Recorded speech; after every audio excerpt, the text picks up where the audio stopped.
I know you love earning travel rewards and cash back, and that's why you're going to love Rakuten. With Rakuten, you can earn cash back on everything you need to book your dream trip, hotels, flights, rental cars, experiences, and more, while still booking through your favorite travel sites. And don't worry, cash back can be earned on top of earning the credit card points and the hotel and airline loyalty points that matter most to you, depending on how you make your booking. Plus, with Rakuten, you can also earn cash back on groceries and other purchases like electronics, pet supplies, and more.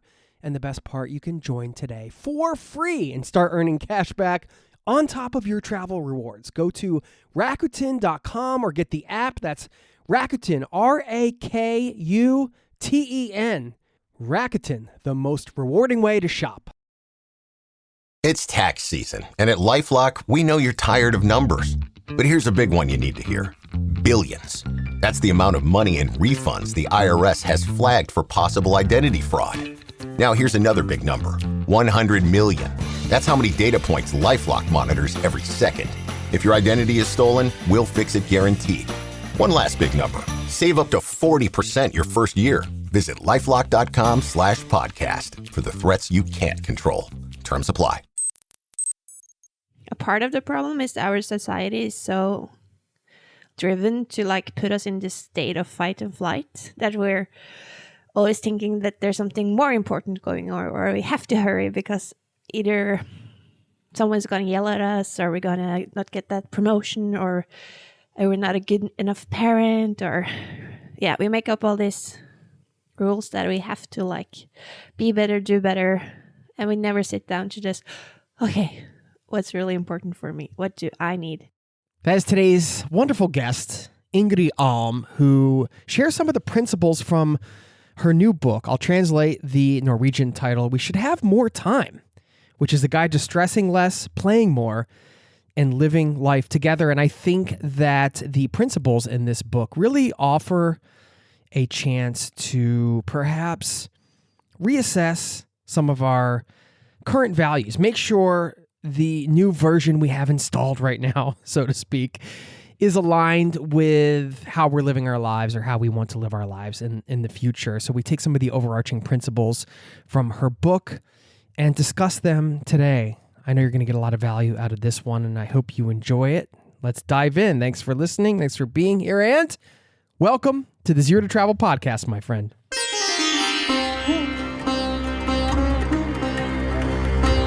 You're listening to the Zero to Travel podcast, where we explore exciting travel-based work, lifestyle, and business opportunities, helping you to achieve your wildest travel dreams. And now your host, world wanderer and travel junkie, Jason Moore. Hey, it's Jason here with ZeroToTravel.com. Welcome to the show. Thank you for hanging out and letting me bring a little travel into your ears today. This is the show to help you travel the world on your terms, to fill your life with as much travel as you desire, no matter what your situation or experience. Quick reminder, we have a newsletter over at ZeroToTravel.com/newsletter. That goes out once a week, and it's free. You can sign up over there. I want to let you know you can find Ingrid Alm's work over on Instagram at TYRITROLL.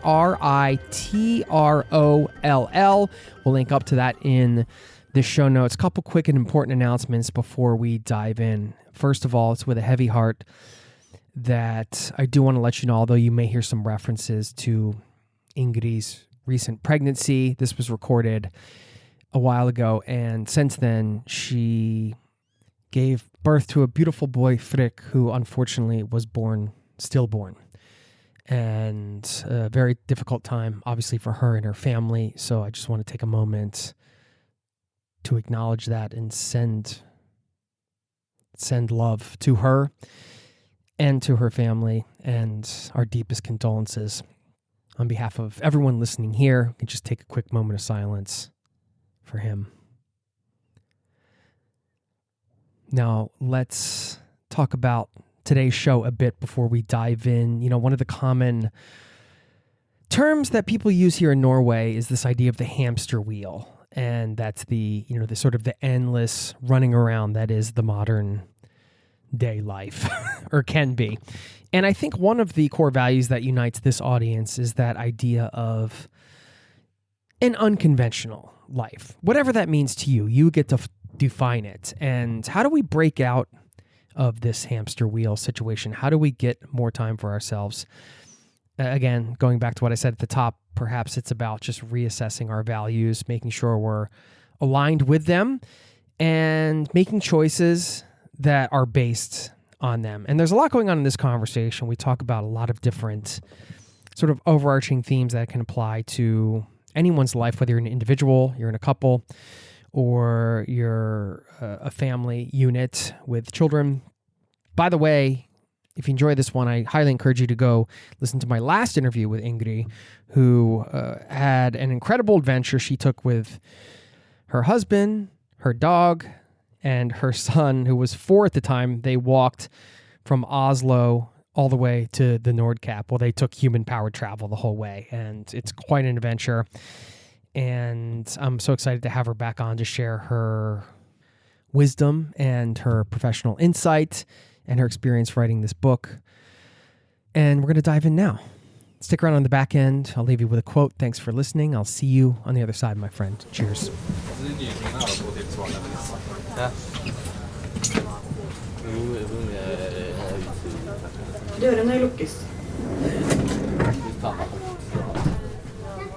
Ingrid Alm, welcome back to the Zero to Travel podcast, my friends. Thank you. One of my all-time favorite guests, dare I say. It's true.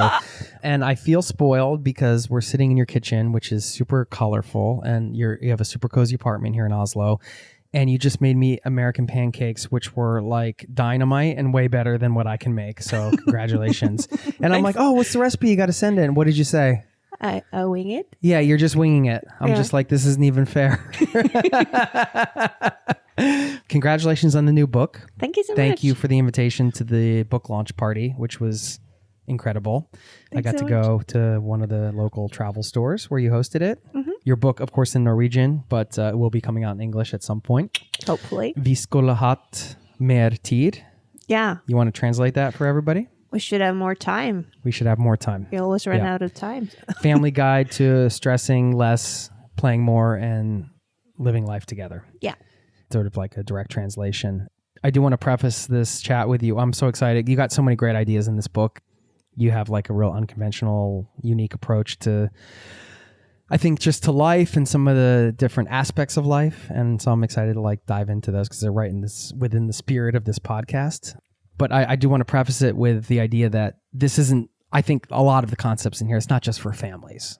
No, it's not. I mean, this can be for individuals, for couples. Yeah. For sure. We have to link back also to the first show we did because there was a lot of value in that one. We talked about play, the importance of play and things like that. So we're going to My favorite topic. Yeah, I think actually writing the book kind of made me want to have another kid because because I interviewed 9 different families that live a bit different, and it was so inspiring to see that family life can be all these things. You don't have to follow this one recipe. You can wing it. Because I thought I had to do all this stuff as a parent and follow the rules, but it's not that. What rules did you think you had to follow that it turned out you were completely wrong? Like just, a few examples you can think of.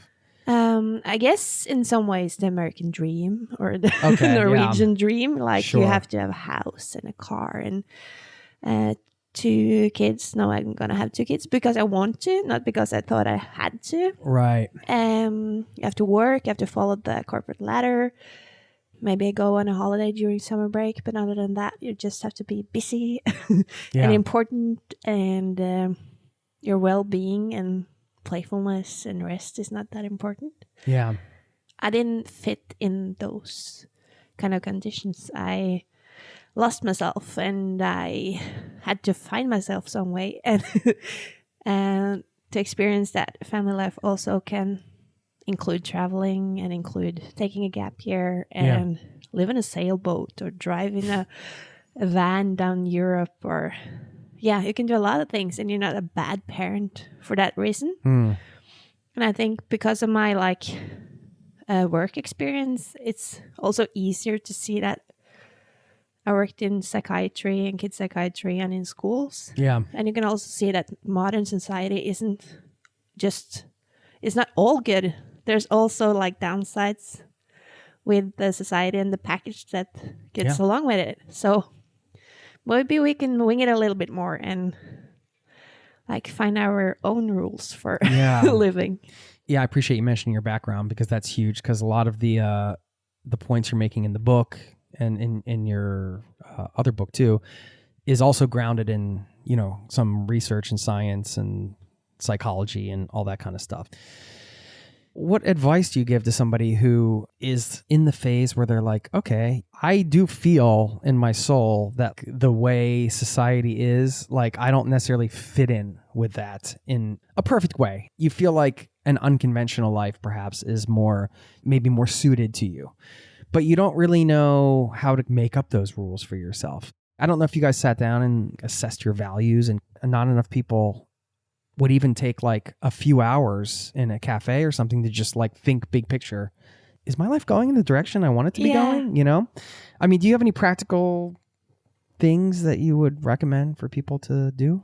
Yeah, I think it's a huge point that we don't even have time for that. To like just right, like that pretty much says it all. Yeah. We're so busy, or we think that we're so busy, because I think a part of the problem is our society is so like driven to like put us in this state of fight and flight that we're always thinking that there's something more important going on, or we have to hurry because either someone's going to yell at us, or we're going to not get that promotion, or we're not a good enough parent, or we make up all these rules that we have to like be better, do better, and we never sit down to just, okay, what's really important for me? What do I need? Yeah.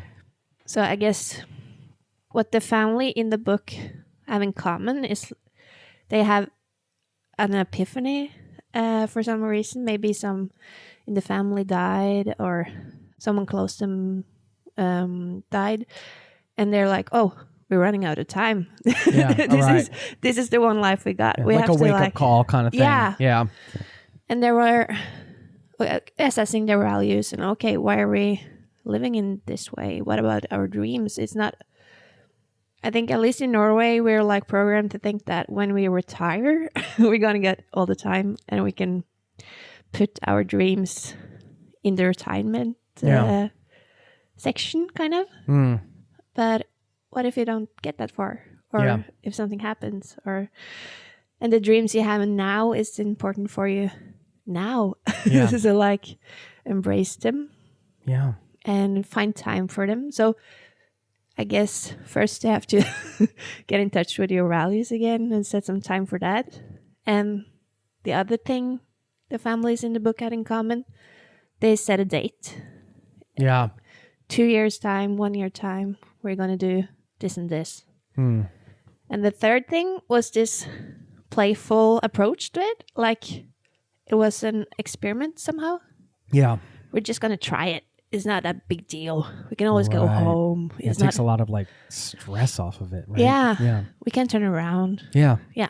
We don't have to sail all the way to the Caribbean from Oslo. No. For example. Yeah. That was like one of the families in here. Yeah. Right? Yeah. Yeah. And for us, we didn't have to walk all the way to Nordkapp if we didn't enjoy ourselves. We can always turn back or rent a cabin or do something else. Yeah. That's great advice. That works on so many levels. Even if you're just, let's say you're booking your first like solo travel trip. Yeah. You're nervous. You know, you have safety concerns, whatever. You just like, just like that idea that you can always just come home. You know, it's sometimes it gets forgotten, you know, because you build it up so much. Yeah. You know, but especially with these bigger adventures too, I'm sure like having a light touch or like a playful touch when you're planning a 2,000 kilometer journey, or like you guys most recently were in the States, if you want to talk about your experience there and what you did, but it must help a lot to kind of take that approach because otherwise it can feel a bit overwhelming. Yeah, then I wouldn't go. Yeah. It would be too intimidating or too big a like deal. Kind of like it's okay if we don't make it all the way kind of thing. Yeah. And I think a lot of us are also programmed to think that we have to do this one thing perfect, or if we don't achieve what we said we were going to do, it's a failure somehow. Yeah. And I also think that that's bullshit. We have to like be allowed to like fail and try and follow a dream. And okay, it wasn't what I thought it was, but at least I tried. Yeah. And I rearranged my plans when I figured it wasn't like I thought it would be. Yeah. Failure is essential. Yeah. It's not even optional, really. No. It's to not. actually do some interesting things in life, you have to fall on your face. Yeah. If you're playing it safe all the time. We're not supposed to. And I think also a lot of families think they have to be perfect parents. And that's also... Oh, yeah, I beat myself up constantly. Yeah. And it's just a shame because we're not supposed to be. It's a good thing when we mess up and the kids see that we fail and we try again and we apologize and there's so much learning when we fail and figure it out and show them how to repair and get back together again. And yeah. I messed up. It's part of being human. Yeah. Yeah. Yeah. I say that to my kids sometimes. I'm like, I'm a human just like you guys. Like I try to remind, because I remember being young and thinking that you think your parents are like superhuman. Like they're not even people almost. Yeah. And it might still stay that way even if you tell them, but then you get to an age where you realize, oh, they're just a person just like me. And then that's pretty eye-opening. And then there's that whole phase and that's interesting. And you're like getting to know your parents as they are as people. Yeah. You're like, whoa. You're afraid of what you find. No. Sorry, Mom. Sorry, Dad. If you're listening. No, I'm kidding. I love you. But that's the cycle of life. Yeah. And it can also make us relax. Like, oh, they're not perfect. I don't have to be either. That's right. a relief. Yeah. Having a background in child psychology, what are some of the things that you think are really healthy for a family that aren't necessarily the things that people are talking about enough? Play and time to do nothing. Time to do nothing. Yeah. As in, like, no screens, no plans, schedule. Many plans all the time. No sports games. Yeah. And, And 3 rehearsals a week, and then there's the game, and then there's another activity, and then we have to go to this birthday party, and then we don't have time for nothing. And I think that's a huge loss in our modern society, because when we get a bit bored, it can be a bit inconvenient, but it's really important to get bored sometimes and not just look at the screen. Yeah. But actually get in touch with what I feel, how am I, what are the feelings telling me, and also creativity. You don't get in touch with that part of yourself if you're always like stimulated. Is that the word? Yeah. I think modern kids maybe have less time to do nothing and be creative. And that's a loss because in play, they get to know each other. They get to figure out how to solve other problems in life. They practice in play first. A lot of our emotions is processed through play and creativity. Yeah. If you look to art and movies and music. Sure. Yeah.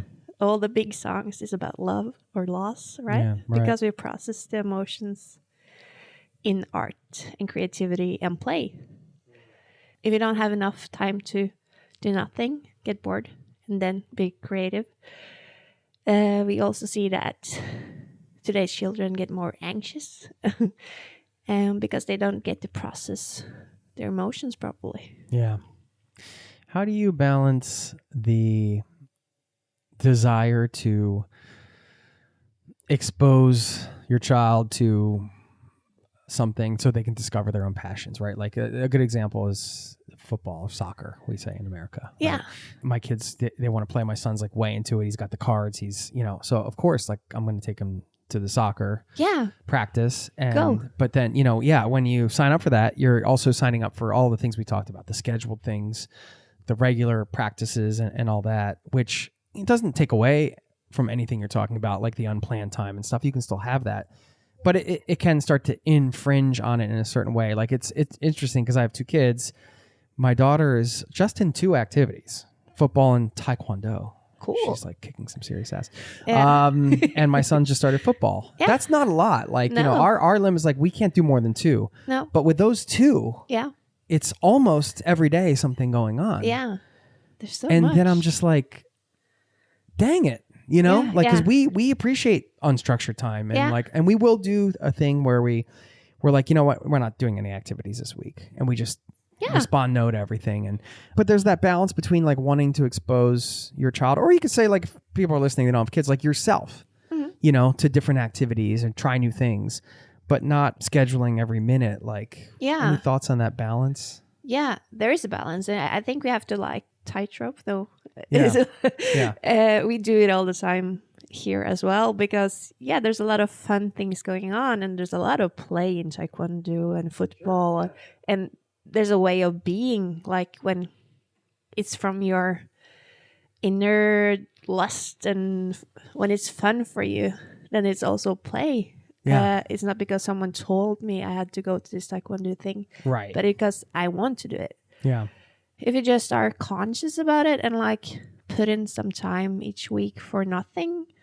Okay, this week we have a lot of things going on, but Sunday is nothing time. We have to like do nothing for a little bit and just digest the week mentally. Yeah, that makes sense. I'm guessing because of your experience with your first child, there's not really much anxiety for you around, oh, like, I'm going to feel limited for, you know, it's hard to have a newborn. There's certain things, maybe makes things a little difficult. Yeah. A little more difficult, but you're feeling, seems like you're generally upbeat about it, as you are. Yeah. We'll get back to the interview in just a moment. I know you love earning travel rewards and cash back, and that's why you're going to love Rakuten. With Rakuten, you can earn cash back on everything you need to book your dream trip, hotels, flights, rental cars, experiences, and more, while still booking through your favorite travel sites. And don't worry, cash back can be earned on top of earning the credit card points and the hotel and airline loyalty points that matter most to you, depending on how you make your booking. Plus, with Rakuten, you can also earn cash back on groceries and other purchases like electronics, pet supplies, and more. And the best part, you can join today for free and start earning cash back on top of your travel rewards. Go to Rakuten.com or get the app. That's Rakuten, Rakuten. Rakuten, the most rewarding way to shop. Now, back to the show. How do you feel to have another book out? Like, this was one of your dreams, to become an author, and now you have this second book. Yeah. And it's selling so well here that they're printing a new edition, which you just told me before we started recording. So congratulations. Thank you. I'm wondering how you feel having achieved a dream. Like, sometimes people, I mean, it's like the old adage in celebrity world, right? Like, you know, somebody's like going so hard to chase their rock and roll dream or whatever. Yeah. And then they finally make it and become famous. And then they're just like miserable and depressed. And, you know, that's not you.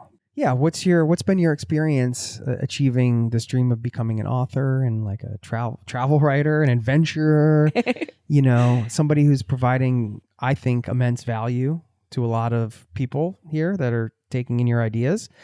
And that's like all the things you wanted when you started talking about living an more unconventional life, right? In a way. Yeah. Was that kind of the vision in a way? I think the vision was, I want to write and see if I can live from it, or how do you say it? Yeah. Like make a living from your from writing. writing. Yeah. So it's starting to work out. And I have to like remind myself that I'm living my dream. And I have to remind myself to be proud, because as Norwegian we're not supposed to be proud. So just to feel that feeling, I love this way of living. I enjoy myself. You should be proud. Yeah. I'm That's why you have that. some American friends to help you be proud. That's good. Yeah. But I mean, for people listening, they maybe that sounds weird to them when they're hearing it for the first time. Why should Norwegians not feel proud? Because we have this Volt rule that's called Janteloven. That's in our culture, that we shouldn't take up much space and not think that we're something. Just get along and be average. Mm-hmm. Yeah. So I think the values in that is preventing kind of like narcissism and stuff. And that's, I don't know, good. But it also kind of strangles a lot of people from doing different things. Yeah. And explore. Yeah. So I'm trying to be proud and enjoy myself Do and that. play with life, like the frames, and see how it works out. Yeah.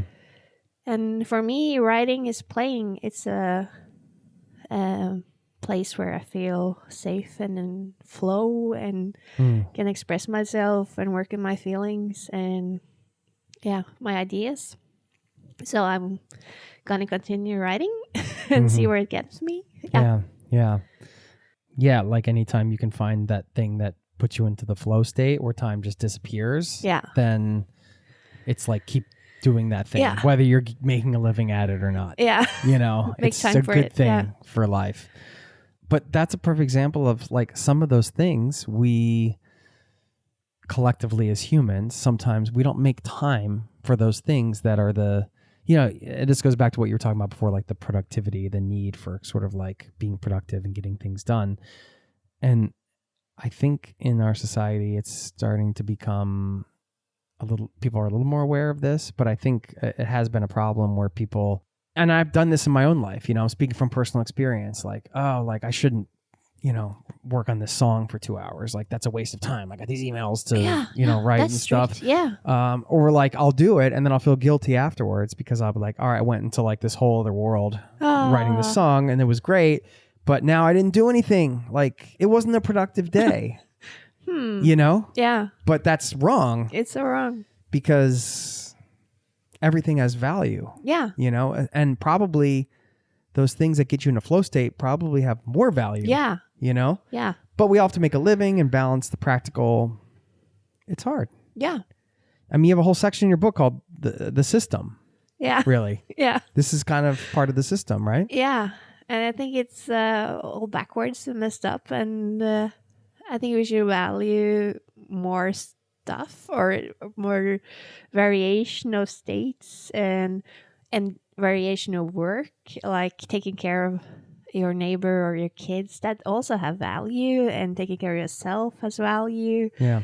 And resting and taking care of your mental health, if it's yoga or playing music or going out for a run, that's good. Yeah. It's good for you. And then it's also good for the planet and yourself and your neighbor, because when you get in a state where we're like in flow and we have capacity and not in this survival state, we're also more curious, empathic. We get to solve problems because our brain network works better. Because when we get too stressed, we can't use the whole of our brain. It's all about survival and getting to that one target. And back in the days, if it was a bear chasing us, that was a good thing, like getting out of that state of fear.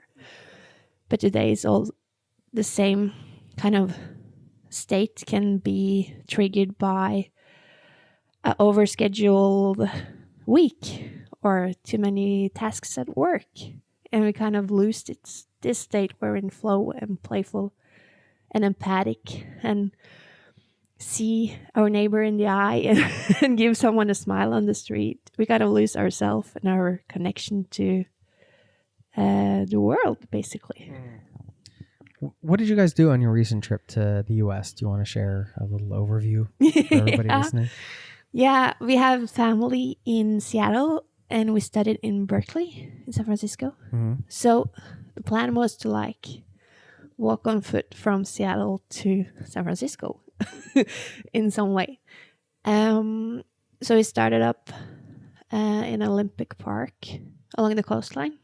It was really nice and wet and wild and beautiful. And then the plan was to follow the PCT, but there was so much snow that year. It was like 18 meters, snow record. But we're Norwegian, so we had to try, right? Love it. But it didn't quite work out as planned. It was a bit steeper and a bit different than the Norwegian terrain. And we had to like, okay, this doesn't work out. We're getting too stressed and we're not playful and we're not good parents or good boyfriend and girlfriend. We're not looking our each other in the eyes anymore because we're so stressed and tired. So we had to do something else. So then we followed the Olympic coast trail. And we also we're winging it. Yeah. Renting a car for a while, exploring parts of the PCT that was under the snow limit. Yeah. Went to Yosemite, Desolation Wilderness, isn't that? Yeah. And Lassen National Park. So I think we saw a lot of great spots, but not in the way we planned, but it was good. Yeah. That's a great example of the sort of the playful experimental mindset at play. You guys were tuned in with, those values. It's like if you're leaning on those values, if you're like in the moment, you're like, we're not looking at each other in the eye anymore. We're stressed.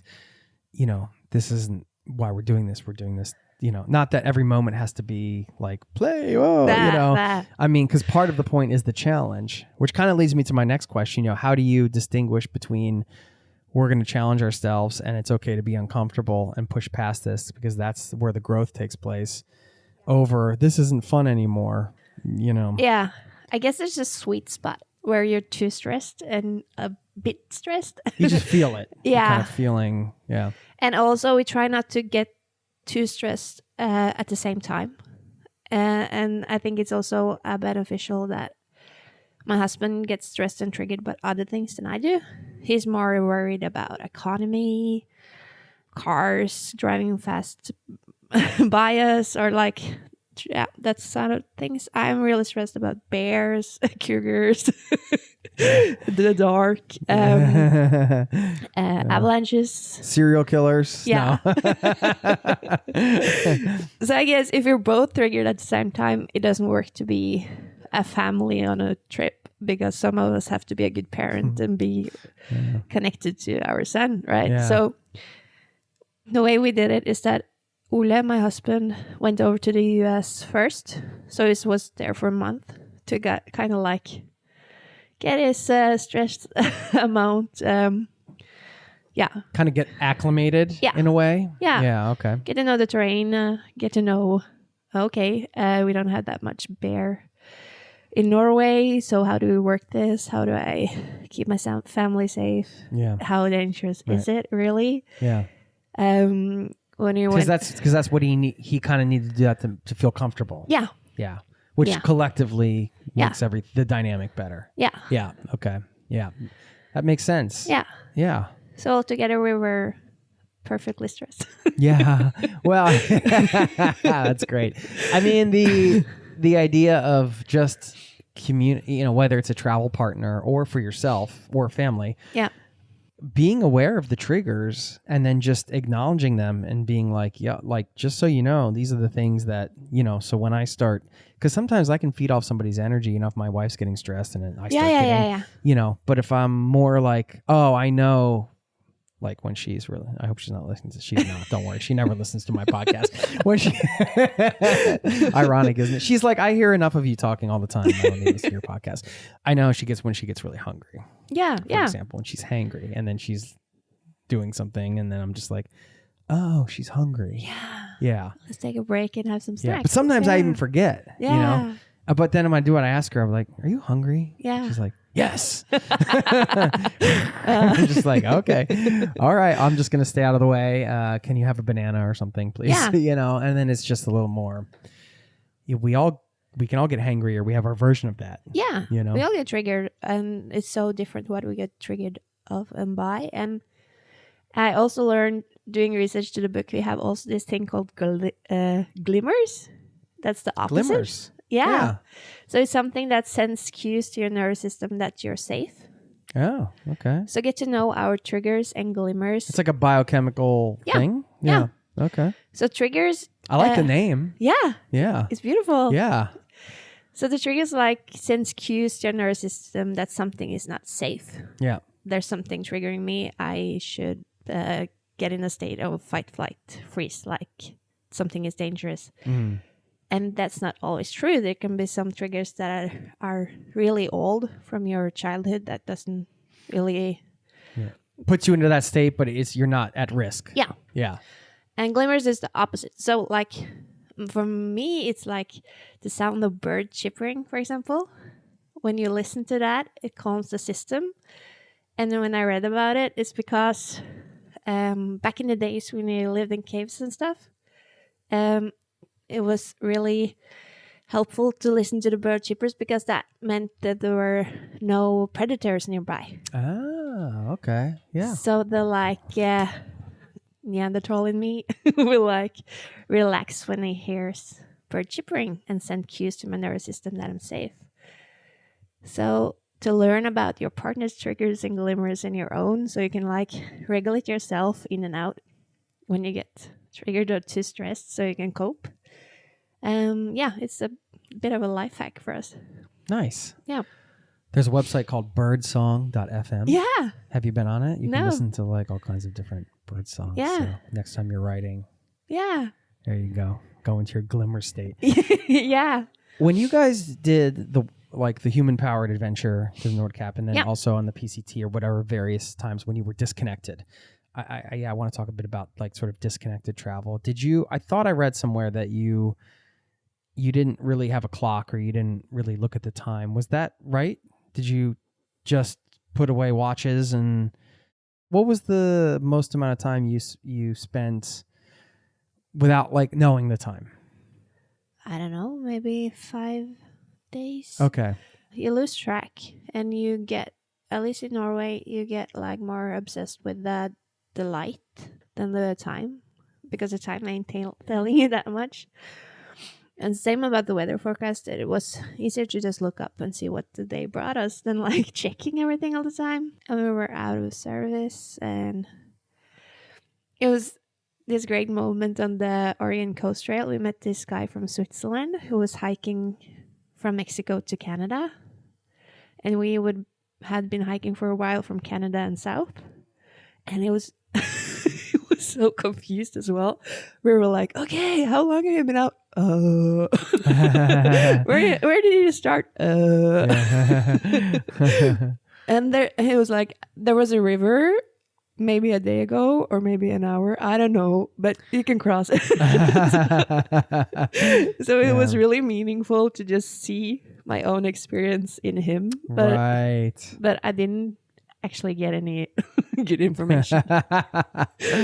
You could not look at a clock for several days. Somebody listening can do that, but we don't do it. We generally don't do it, right? We have too much stuff going on, appointments, calls, whatever. We just go by the clock for better or worse. But being out in nature, especially in Norway, it can be, with the light and everything, like you mentioned, sometimes you don't even know what's going on in terms of the time. Yeah, I guess I just want to hear a little bit more about that experience, not adhering to the clock. Yeah, I think it's a good thing to experience, and you can make time for it even if you don't go out in the woods. You can, put it away for a day or a weekend. And I think that things we then experience, you listen more inwards. Am I hungry? Am I thirsty? Do I need to sleep? Am I tired? Because usually home we go by the clock. We go to sleep at 10, right? And we eat at 7, and then 3 hours later we eat again. And not always because we need to, because we think we have to. So outside, I think we go to sleep way earlier, from dusk to dawn. We sleep a lot. And I think also human beings need a lot of sleep. And that's also one thing we kind of lose track of in modern society, that sleep and rest is really meaningful and helpful for us. So that's one of the reasons or things that I'm getting out of it. Days without the clock. And also no rush. You don't have to make an appointment. You just do what you want to in the moment. But it can be hard to slow down when you come from the modern society into that kind of situation. Yeah. I find. Yeah. I think a lot of us are used to like stress hormones. So it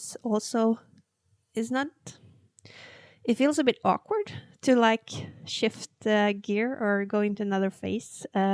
It's not comfortable because you're used to a higher pace, right? Yeah.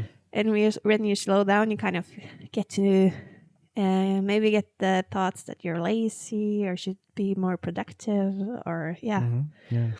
So I need to remind myself that being lazy or whatever is really productive. It's good for my brain to relax Yeah. and be off screen and be on another time or schedule for a while. Yeah. It's like reframing how you think of it. Yeah. Yeah. But not as a sort of a hack, as like an actual, this is grounded in science, you know? Yeah, it is. Yeah. I mean, you're not trying to trick yourself into saying, oh, well, if I'm lazy, then it's good for me. No. It actually is. It is. Yeah. Right. It's That's so good. the big distinction. Yeah. You know? It's so good for us to be on another brave length. Yeah. Is that a word? Yeah. We'll get back to the interview in just a moment. Now, back to the show. Did it take you a little time to feel, because I think, and you can talk about this from a psychological perspective if you have done any research or have experience with it. I mean, the smartphone usage is such a big part of our daily life. Yeah. And so when you go into an adventure Yeah. like this, or you're traveling, you tend to be off it more. Yeah. Well, you know, unless you're, I mean, whatever. That depends on who's listening. Whatever. Some people might be taking pictures and on it every 5 seconds. I find, when you're traveling, you're doing stuff. You're seeing stuff. You're busy. Yeah. But from a body sort of mind, biochemical kind of perspective, psychological perspective, do you think that element of travel is like, you don't need to travel to get off, but how much is that impacting like that feeling of like less stress and sort of, do you think? I think it's a huge part. At least be conscious about how we use it and when we use it, and not just because I get so hooked on the dopamine behind these apps and I'm checking my phone constantly.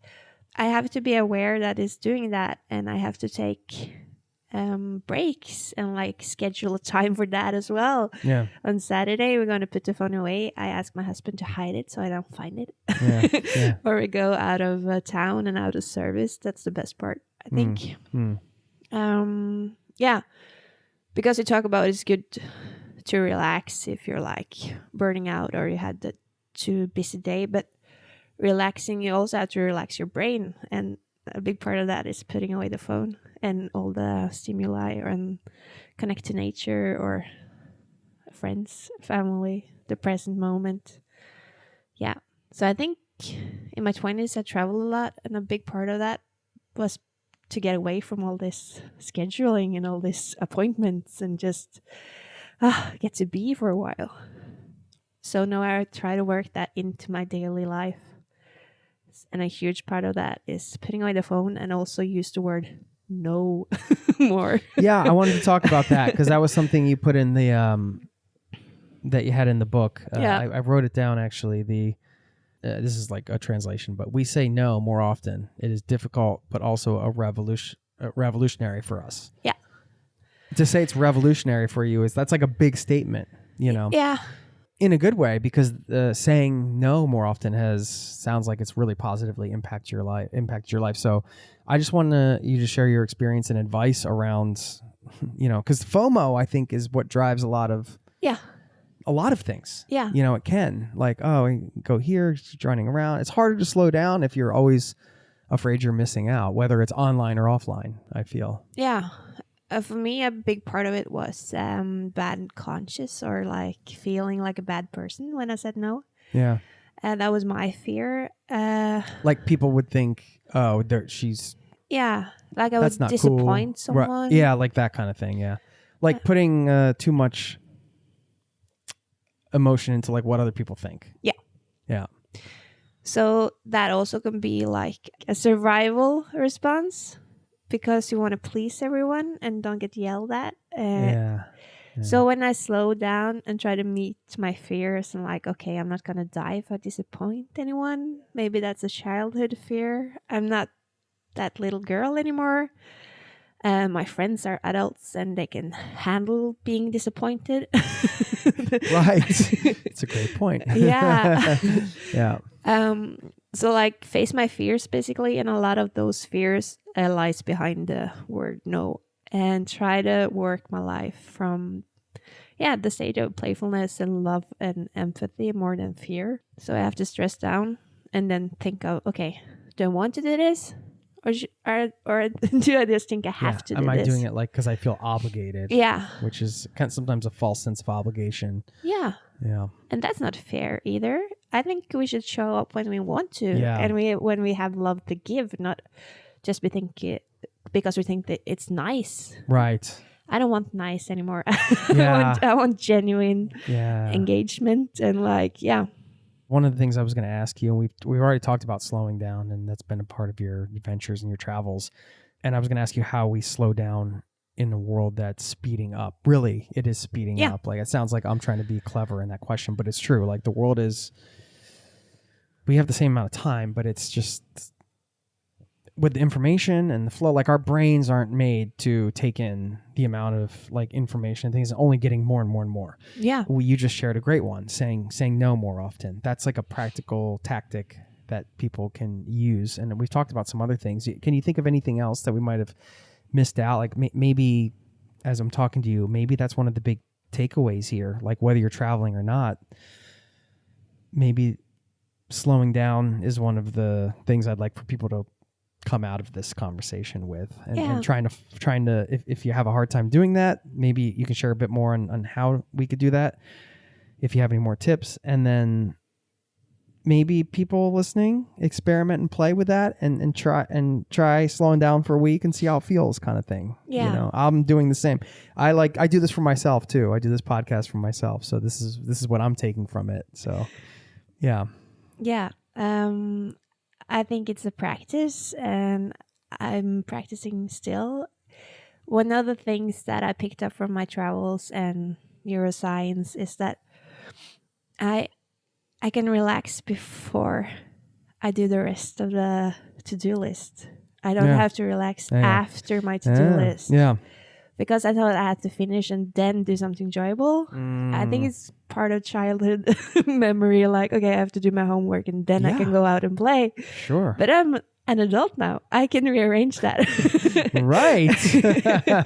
Yeah.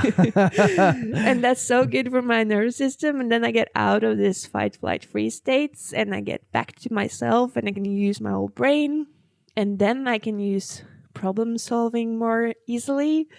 And I can be more flexible, and I can find other solutions to my problems than I would if I would just keep being busy and stressed. Yeah. So Yeah. when I come home after a busy day, I can take 2 minutes on the couch, and then I can do the rest of the things I think I have to do. Mm-hmm. But I can rearrange them, or I can just put them away, or maybe it wasn't that a rush or a bigger deal that I thought it was when I was stressed and triggered.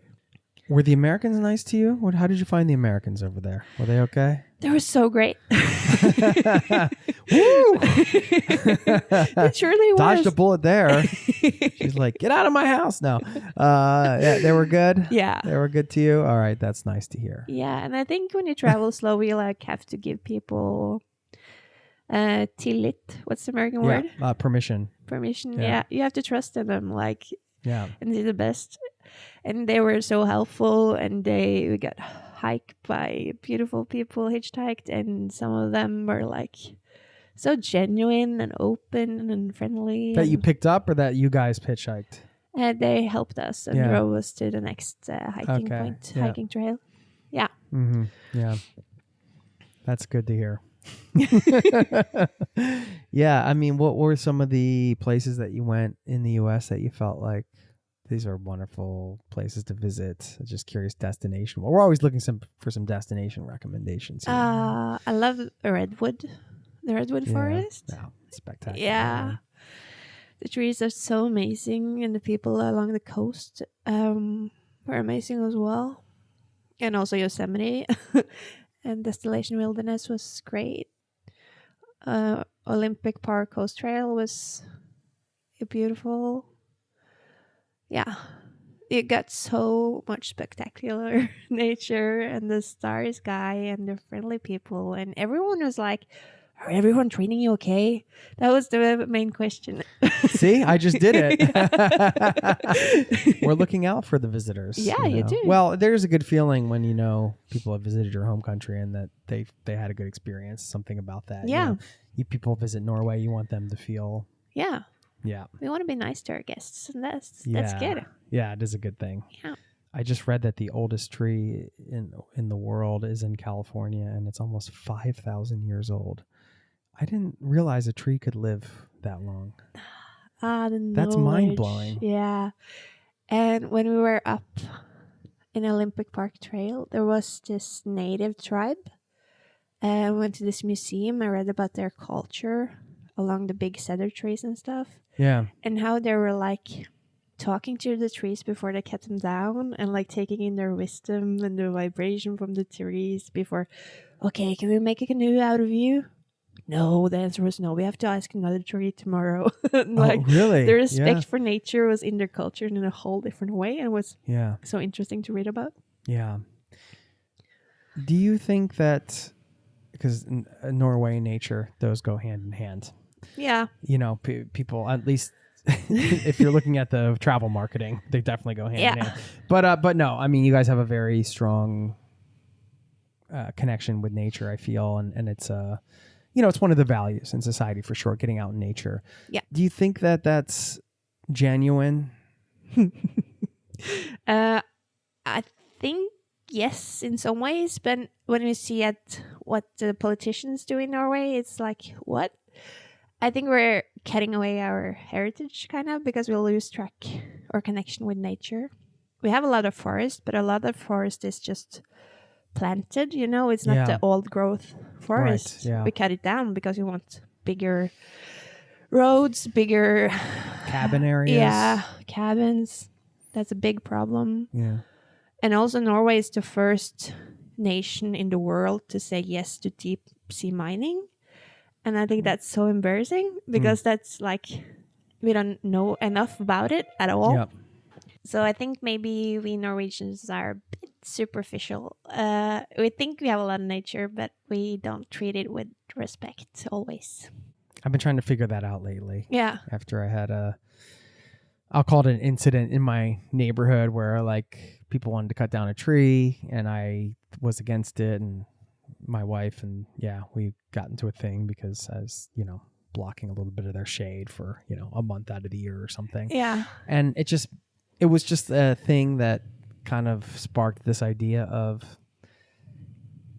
when you go to another country and you, I'm a Norwegian citizen now. Yeah. But, you try to take in what the values are from the outside, and you can read about them and everything. And then you can get like the ones that resonate with you, you can feel connected with. You're like, oh, I like how they do this here. They do this. This is a good way. Like, it's good that I value nature. Like, I think it's good. I do think that this society values nature in a way that is healthy. Like if you look at the daycares, we call it the daycare, the kindergarten daycare thing. It's called Barnehage here, but they're they're outside all the time, no matter what the weather. That kind of thing. That's really important and good. But then I also wonder, is there also this element of sort of like it's like every other Western country where it's like, yeah, we love nature until it's like in our way. Yeah. And like we're in a cabin and there's trees here and we want to get this mountain view. So we're just going to cut these trees down. We because got so much like nature. we love it until it's inconvenient for us. Yeah. That kind of idea. Yeah. Which is upsetting. It is. And I think also Americans, we can learn a lot from the US when it comes to national park and to respect nature and for the value of nature itself, not because so I think we Norwegians maybe think we have a lot of nature, and we may be a bit spoiled that we think we have so much of it, we can just cut down these 2 trees, it doesn't matter. And then suddenly everyone does that all over the place. And now we're actually in shortage of real nature, because we don't value it as much as we should. So I think we can learn a lot from the American state parks, and like when we visit, we're guests in nature, and we have to treat it with respect, and we have to bring our food out and bring our trash out. I wouldn't say we always do that too, but it was just, I think overall it's a good solid connection with nature, and I do think it's, none of these things are like black and white. It's always shades of gray. Yeah. Speaking of another complicated issue, what is what is wrong with school? And on the practical side, maybe some advice around taking your kid out of school for an adventure, travel, gap year, whatever. And again, like, you don't have to get into the nitty gritty of how Norwegian schools do it. I'm looking for more maybe things that can apply to anybody listening, that perhaps it's how you talk to your kid, what the sort of, any advice around that. But we can start with, what you think is wrong with the schools, because this is something that you have a whole section in your book on. Yeah, I think it reflects our society in many ways. And if you look to the UN and the Children Constitution, you can see that they actually comment and are worried about our Western culture and how we respect kids' time to play and relax. Because we're so busy and the school starts early, they last long. In Norway, I think it applies in other countries as well. We think that learning is sitting behind a desk and writing, and learning is so much more. We're human beings, and we can explore and we can learn everywhere, and we're curious. So I think we have to look at learning in a different way, and I think it's. I think the Norwegian school and the school system in other countries as well are too rigid and think that children should just sit down and take in knowledge instead of being those incredible human beings that they are. They're so curious and they want to learn, and they learn everywhere. It's in their design, and I think we should respect that more. And also, when you look at the science and how kids develops and how brains develop, we also see that they need more play and they need more time to relax and just be. So it applies for them as well. And I guess that's a huge part of the book because it reflects our values as adults and kids, and we need to do something different. We have to value different things than we do today. Yeah. So taking kids out of school for a while or a gap year, I think it's really healthy. And the families I interviewed for the book also, we are so afraid that our kids will fall behind or lose something, but the families actually done this and been away for a year. They actually come back stronger as a family, and the kids that were kind of tired of school before they went are eager to learn. They have learned a lot. They re-energized and have a different kind of self-esteem and safety in themselves, and like, I can handle this. I've been sailing in the Caribbean, or I have been in the mountains for 2 months. I can handle doing this math or reading this book. Have you found that with Mons that has his confidence gone up since the I think so. And he also have like different things. He knows himself in more ways. Yeah. And then he sees that school is important and it's a part of life, but it's just a part. Yeah. It's not my whole being or my whole life. So I think for him, he is a boy. He's born in November. So he's not the fastest reader. He's not developed in that way. It takes time. Yeah. Yeah. But he has walked all the way to Nordkapp. Right. Nobody can take that away from him. No. I guarantee nobody else in the class did that. So he got his self-esteem in his backbone. It's like, I can do this. Yeah. I can handle the world. Bring it. Bring it on. Yeah. Yeah, that's really cool. Can you think of any other things you wrote about in the book? For example, you mentioned the glimmer and triggers and some of these things, like maybe any of the other concepts that you wrote about that you might want to highlight that you think would be important to just share with listeners here, whether it's, playing to get off what you call the hamster wheel, or I think we covered a lot of it. I think maybe the big epiphany for me is that when I think something is impossible or not doable, it's usually because I'm in a state of mind that's connected to survival mode. is not the truth, and I don't have to buy into my thoughts when I'm in that mood. I just need to put myself back together again and give myself what I need, and then go back to the problem. So it might not be impossible to take that year off, or it might not be impossible to shift work. It could be that you're just in a state where it seems impossible. And I think the neuroscience behind that is so interesting. So yeah, that's the big life hack for me, that most things are doable if I just get back to myself again, kind of. Okay. Yeah. That's great advice. That's awesome. Thank you for doing this. Do you think that with some of the sort of unique ideas in the book and some of the stuff we talked about today relating to the system the society we live in now, do you think that things are going in the right direction, in the sense that, like, do you imagine in 20, 50 years from now, like, I know this is a big question, but I'm not talking, there's a lot of problems, climate change and deforestation, all these things, but just strictly from like sort of the perspective of maybe changing, education and giving kids more free time, or, kind of like people accepting that maybe being productive all the time isn't healthy. And like, that could be an institutional change. Like they go down to, I know there's some people experimenting with a 4-day work week, and less work time and things like that. Universal basic income. There's all these sort of systemic things that people are working on. Who knows what, if any of those will come to pass? I'm just curious in your thoughts. Do you think that things will be instituted that will kind of get us away from sort of like the hyperactive, I need to be productive all the time kind of, mentality, and getting the chance to, let's say, be more human, for lack of a better term? But, we mentioned kids. When I think of kids, I think of, they're like a reflection of like everything beautiful about humans. Yeah, right. they Like are. in ways. And we should have more of them in us as adults.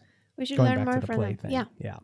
Yeah. What's your hopes for, what are your hopes, and what do you think your realities are for, The future. Yeah. I'm hopeful. And I think I see changes in all of us, and I think we're at a like dipping point. No, how do you say it? Yeah. Tipping point. Point. Yeah. And I think when we start treating ourselves better, we get more empathic, and we get more curious, and we become more in touch with that inner child and the children around us, and our humanity, and our planet, and the creatures around us. And I think if we slow down, we can get there. And I think we are. I think we start to see the reality in a different way, and the science behind it helps. It's not just voodoo. Sure. It's like just play, This is like there's actual, It's not like just hippie wumble jumble. It's actual brain science. We need to relax. We need to play. We need to be more connected to each other on the planet. That's how we thrive. Yeah. Do you want to share a little bit about what you have planned for the future in terms of play? We want to go up north and maybe rent a house or a cabin there for a year, and just live with the elements and the northern lights and fish and explore. And we'll see. If we love it, we'll stay, and if we hate it, we'll come back home. Okay. Yeah. That's cool. It's an experiment. Yeah. Gonna play and have a good time. We're gonna try. I saw proper Northern Lights the other night. You did? Spectacular. I seen it before only one time. Yeah. And it's just been one of those things where I'm like, I live in Norway. How have I not seen these more? But we were up on this cabin trip, and they were dancing and shimmering, and it was like, it was so spectacular. It was. I can't describe. I mean, just what a phenomenon. So I was grateful for that. Yeah. So, yeah, play like the Northern Lights, I guess, right? That's a good quote. Thank you. Do you want to leave us with like one of your favorite Norwegian sayings? Do you have one? A quote, perhaps? Too much pressure. We can just end it. Good Norwegian quote. Maybe perhaps your pancake recipe? No. Wing it. I don't know. Finns ikke dårlige vær, bare dårlige klær, er det ikke det? No such thing as bad weather, only bad clothing. Yeah, get out there. Yeah. Get outside. Awesome. Well, let's high five it out. Yeah. Thanks for having me. Thanks, and hope to have you back again. I would love to. At some point. Congrats on the book, and we'll link everything up in the show notes that we mentioned. Thanks, Ingrid. Thank you for having me.